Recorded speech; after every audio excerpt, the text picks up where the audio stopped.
Assalamualaikum warahmatullahi wabarakatuh. Eh, Perkenalkan, kami dari kelompok 1 untuk pertemuan hari ini akan mempresentasikan tentang rancangan struktur organisasi. Sebelumnya perkenalkan dulu, saya Sinta Anggraini dan juga teman saya Andari Sonaria. Kami dari kelompok 1. Pengertian struktur organisasi.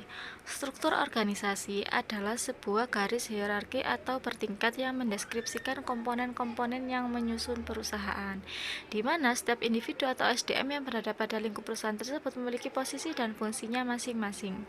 Struktur organisasi sendiri dibuat untuk kepentingan perusahaan dengan menempatkan orang-orang berkompeten sesuai dengan bidang dan keahliannya. Fungsi dan peran struktur organisasi. 1. Menjelaskan tanggung jawab setiap anggota organisasi atau perusahaan. 2. Dapat menjelaskan kedudukan setiap anggota organisasi atau perusahaan. 3. Kejelasan mengenai jalur hubungan dalam melaksanakan pekerjaan. 4. Kejelasan uraian tugas. 5. Keberadaan suatu perusahaan akan memperjelas bagaimana pembagian tugas untuk masing-masing pemegang jabatan. Jenis-jenis struktur organisasi. Ada 9 jenis struktur organisasi, yaitu: yang pertama, jenis struktur organisasi fungsional atau functional organization structure, merupakan struktur paling umum yang mana struktur organisasi terkelompokkan menjadi beberapa bagian berdasarkan fungsinya. Nah, ini bisa kita lihat ya, bagian struktur organisasi fungsional.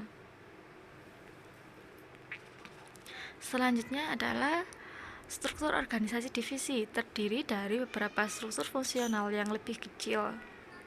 Ya, ini bisa kita lihat lebih detailnya ya. Oke, next, nomor 3, struktur divisi berbasis pasar atau market based divisional structure. Variasi lain dari struktur organisasi divisi adalah struktur berbasis pasar, di mana divisi organisasi berbasis di sekitar pasar atau market, industri atau tipe pelanggan. Nah, ini contohnya ya, teman-teman bisa dilihat dulu.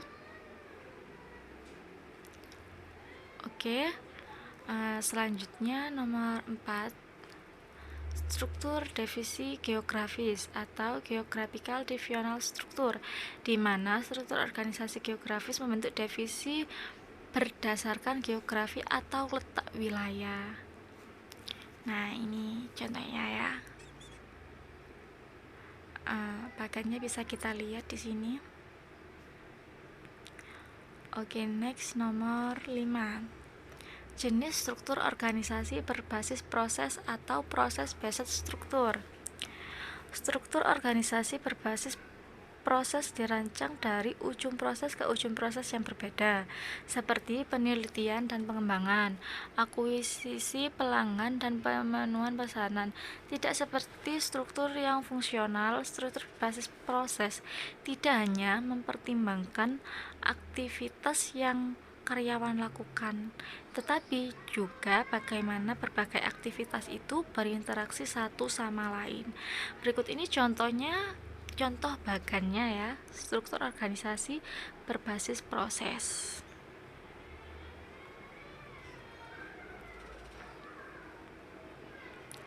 Oke, next, nomor 6, jenis struktur organisasi metrik atau metrik struktur. Struktur organisasi metrik tidak mengikuti model hierarki tradisional. Sebaliknya, semua karyawan atau kotak biru memiliki hubungan pelaporan ganda.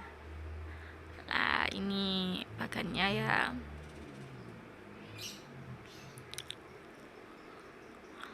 7, struktur sirkular atau bulat, circular struktur, yakni masih bergantung pada sistem hierarki, yaitu karyawan jabatan paling tinggi menempati cincin bagian dalam lingkaran dan karyawan tingkat bawah menempati cincin paling luar.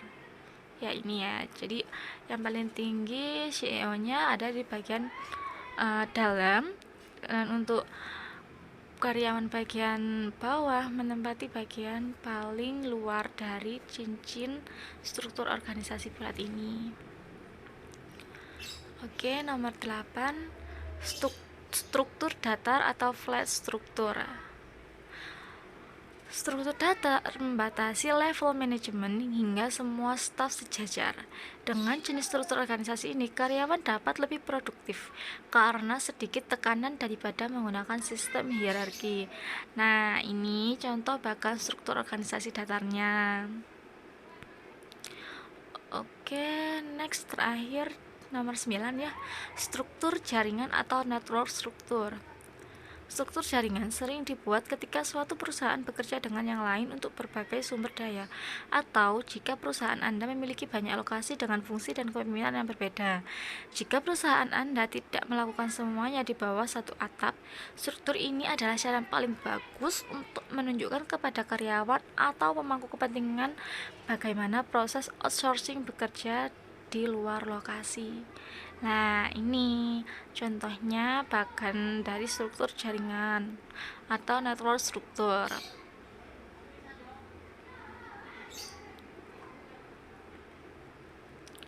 Oke, itu tadi presentasi dari kami kelompok 1. Bila ada yang mau dipertanyakan, bisa langsung dipertanyakan pada saya maupun Mbak Andari. Untuk sesi pertanyaan yang pertama, kita batasi untuk 2 pertanyaan ya.